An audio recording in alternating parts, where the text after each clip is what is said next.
I mean, come on, that's fire. Front office, Yeah, that was unfiltered. nice. It is Jim Bowden joining us. You'll see him for the most part every week here on FT as our FT resident GM. We're super pumped to have you here. The Foul Territory logo behind you looks absolutely great. JB, how you doing? I'm doing great, you guys. How are you? Good, good. Great to have you here. And, it's kind of like the bat phone for you too. When we see a story pop up, we're like, we need JB on this. So we gave you the late call because we were like, okay, Marcus Stroman dominates the storylines in New York yesterday for not showing up as quickly as everyone else, technically not late. So give us your experience in, this kind of deadline with players and if you've come across this with anyone else. And the next layer of this, JB, is can Marcus Stroman get his wish to be traded because we know that's what he wants? Or would you be like, I'm not touching this situation with a 10-foot pole based on a player not showing up like this and becoming a distraction? Yeah, I don't like distractions. I like a happy culture. I'll move the player if I can make a trade that makes the Yankees better. That's my quick answer. I mean, look, for Marcus Stroman to stop following the Yankees on social media, and then he's living in Tampa, he's in shape, he's been working out at Legends, and then you're not going to show up with the pitchers and catchers for a couple of days because you want to make a point. Like, really, in this day and age, you want to do that? I mean, first of all, I can't stand the mandatory reporting date because it gives the players that flexibility to come whenever they want up until that date.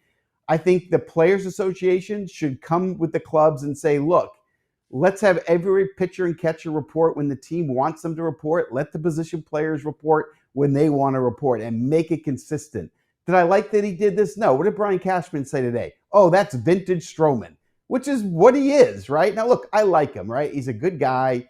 He has always had a chip on his shoulder because at 5'7", no one thought he could pitch in the big leagues, and he's been a very consistent 30-start, 10-win guy. I get that.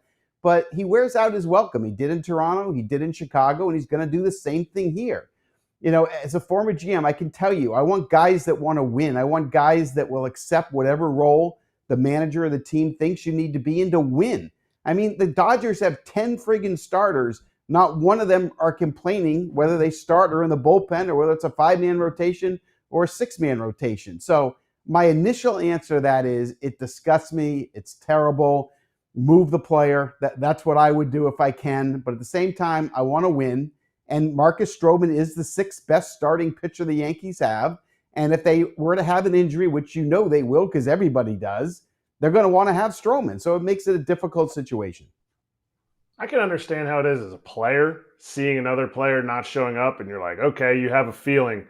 As a GM, what are the steps that you have to go through to handle it, from talking to the player, talking to the manager, talking to the team? Do you just allow that? If you're in Cashman's shoes, do you just let Booney take care of all of this and you just talk to Booney and that's it? Or where's it go?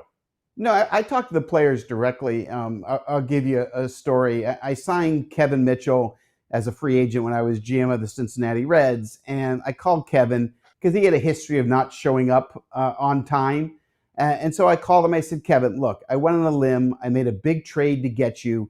Will you just do me one favor and show up when the position players report? Will you just please do that for me? I asked him ahead of time. And he says to me, Jim, absolutely I will. Don't worry about it. And then the reporting date came, and guess who wasn't there? Kevin Mitchell. And then I called the next day and the next day. And the owner's calling me. The owner's upset. You traded for this guy who doesn't want to be here. It was so annoying. So I finally get a hold of Kevin, and I said, where are you? And he said to me, wait a minute, you didn't hear the news? My cousin got shot at the salon in San Diego. And I said, Kevin, that's the same excuse you used last year. You can't do it again this year.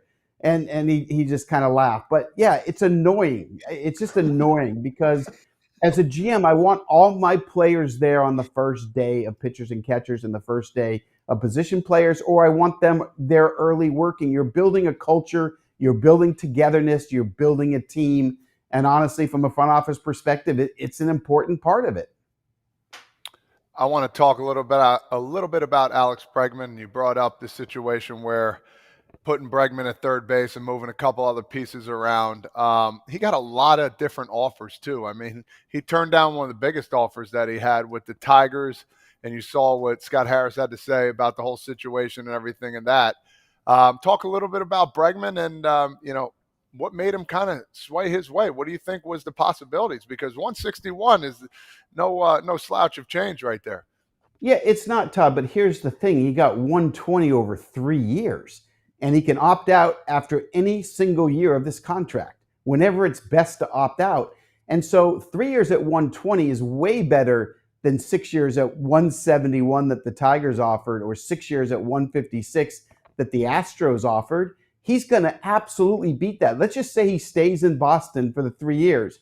All he would need to do is get $12 million a year the next 3 years to equal what Houston had offered, or $15 million a year for 3 years to beat what Detroit had. So Alex Bregman's going to beat this by signing this deal. That's number one. Number two, I thought, Todd, the two best places for Alex was either go back to Houston, number one, where he's succeeded in that ballpark, or number two, I thought Fenway Park was the next best spot because of the Green Monster. He's a pull hitter, and they needed the balance, and I think Boston is a great fit for him. He's got a chance to win. I think a better chance to win in Boston than Detroit, Houston, and even Chicago for that matter. So I liked it from that perspective. I think the part that's going to be fascinating to me is where you're going to play him.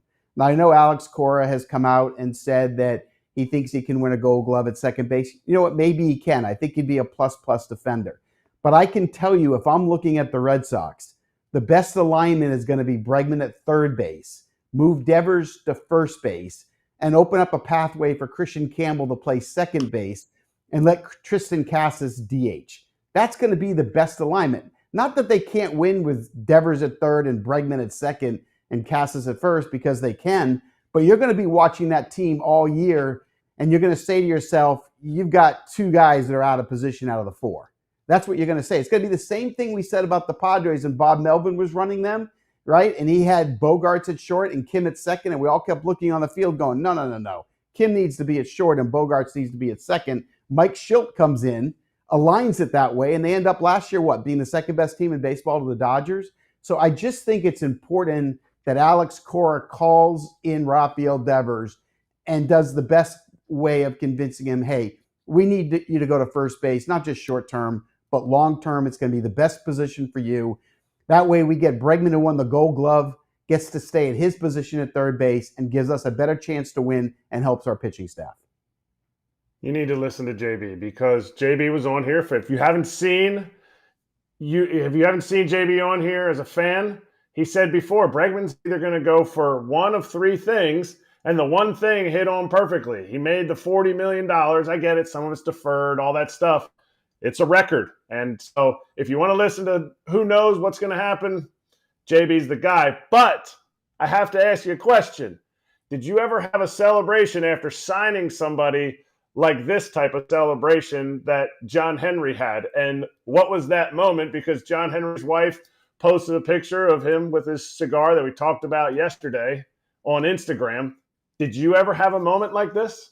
No, I never did the cigar thing. The only time I ever smoked a cigar was when we won the World Series in '90, and I got into the waterfall at the Park 55 Hotel in San Francisco. We had swept the Oakland A's, and I got in the waterfall with Lou Piniella and was smoking cigars. That's the only kind of celebration with cigar. But I will tell you, when the Ken Griffey Jr. trade went down, there was champagne popping everywhere, and yeah, that included being poured on my head. That was the only time I ever really celebrated a move. Nice. There you go. Okay, I got a few other things to hit with JB. Let's take us to the other big signing that got really overshadowed, but would have dominated the headlines at least for a day or two. Nick Pivetta signs with the Padres. Were you surprised that the Padres not only were able to do an addition after there was so much talk about the budget constraints, but that they were able to talk him into such a unique contract structure that really pays him pebbles for what he could be worth to the rotation in year one, and it's kind of deferred to year two? Yeah, so once they got the control person settled by Major League Baseball, and Peter Seidler's brother was named the control person, that allowed him to be able to go forward with A.J. Preller and give him some freedom to add a little bit of payroll. And of course, A.J. had to get a little creative, $3 million signing bonus, $1 million up front on the $55 million deal to help them for this year. So he got creative to get it done, and the ownership gave him that freedom. Look, Nick Pivetta and his agent made a huge mistake. They were offered $20.9 million on a 1-year contract, and they rejected it. How in the world do you reject that? And now he's going to pay the price. I mean, now the AAV is what, just 10 or 11 million a year, and you could have had 20 in the front year and then gone back in the market next year. That was a big mistake. So anyway, Pivetta did the right thing, which is you got to pivot. You got to admit you made a mistake. You can't cry over the mistake. You got to go out there and get the best possible deal you can get for the most money, because you turned down 20. So he did that, and he's going to end up okay. He's in a good spot for the rest of his life here. Now, for the Padres, they get a back of the rotation starter.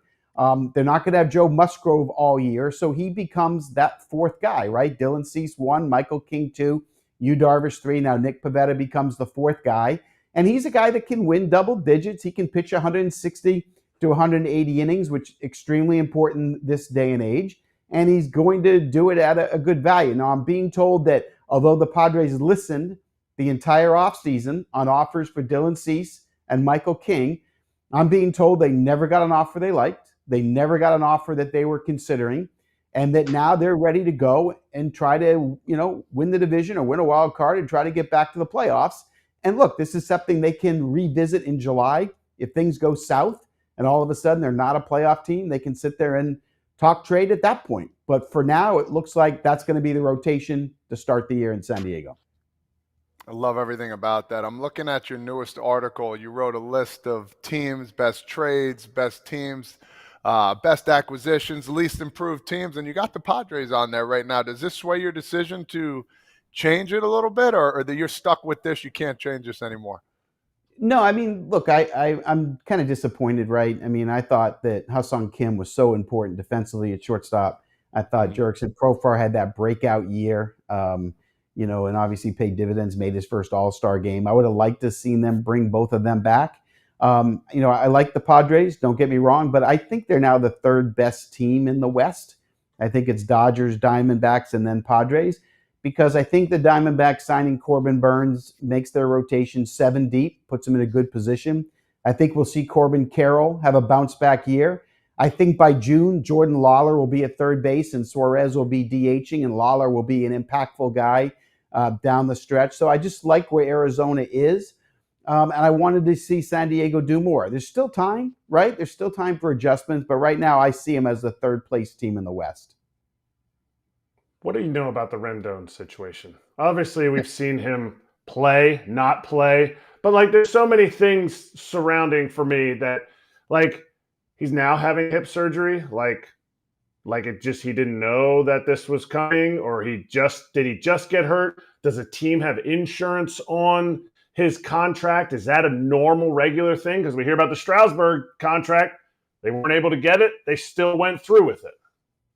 Yeah, I don't know why they haven't released the player. It must be Artie Moreno. Obviously, Perry Manassian didn't sign him. It was done by Billy Epler before he got there, and Artie Moreno signed off on it. The player should have been released 2 years ago. He can't play. He's done. He can't play when he's healthy. He can't play when he's not healthy. It's been one of the biggest busts of any free agent signing in this era. It's been a total disaster. And I said this, and the people in Washington didn't like it when I said the Nationals shouldn't re-sign him. And they're like, how can you say that? We just won the World Series. This guy was a top 5 MVP. Because he doesn't like baseball. It's like J.D. Drew. They don't love baseball. They play because it's a job. It's work for him. But there's no incentive past that. Look, he could really hit in his prime. He always had injury prone when he came up with Seattle. He was injury prone when he was drafted. He did have a nice little snapshot of a career. But, you got to be careful with these guys that get into their 30s and you sign free agent contracts, because a lot of these guys don't work out. It takes a special work ethic and a special human being to be able to keep yourself in top condition throughout your 30s, to be able to play late in your 30s. And the way I look at Rendon, I don't want to waste my time or voice or energy. I don't think we'll ever see him play a game again. I don't. If they want to put him on the emergency IL and keep paying him, that's fine. They can do that. I would release the player and just move on.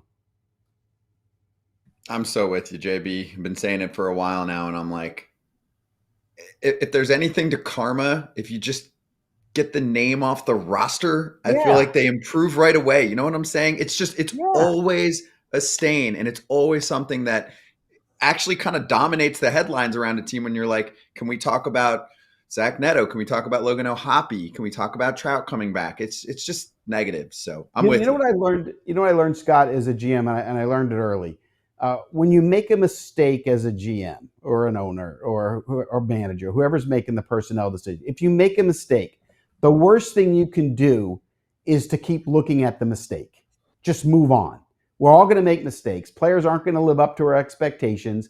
That's going to happen. Or you just made a bad trade or a bad free agent signing and it's on you. Either way, doesn't matter. You don't have to keep looking at it. And, sometimes an owner will sit there and go, well, we got to pay this guy X amount. Okay, but if he can't perform and can't play, we made a mistake. We just have to admit to it and then move on, because your team will always be better. The sooner you move on from a mistake than looking at it, it's going to be better for the culture of the team, the performance of the team, and it's going to be better for the player too, to be honest.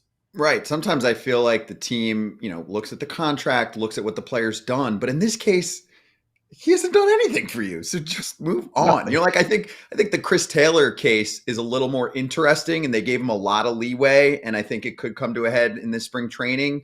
I think Paje should be on the big league roster. I don't know if you want to jump in there, because I do want to get to your article in a sec too. But I think that's a little more delicate. I'm like, with Rendon, I don't get it. I know that he's getting paid a lot of money, but the career's done. So I'm with you there. All right, let me get to your article if I can, because I want to spend the last couple minutes with you to show everyone what you just put out in The Athletic. And obviously they can get a lot more info there and check out the article, give it a click. But can you give us at least, one or two teasers in there that you really liked? I think we have it if we can show it.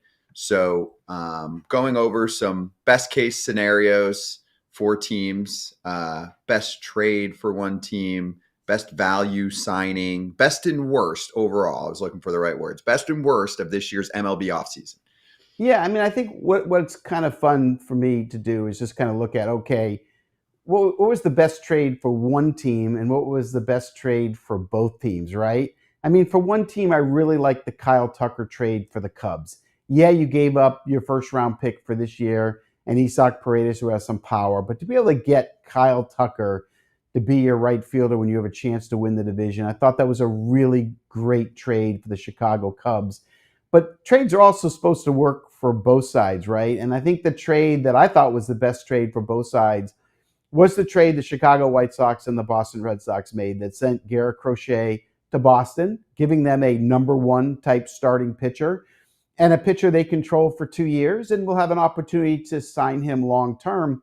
But I thought the White Sox and Chris Getz did a good job in what they got in return.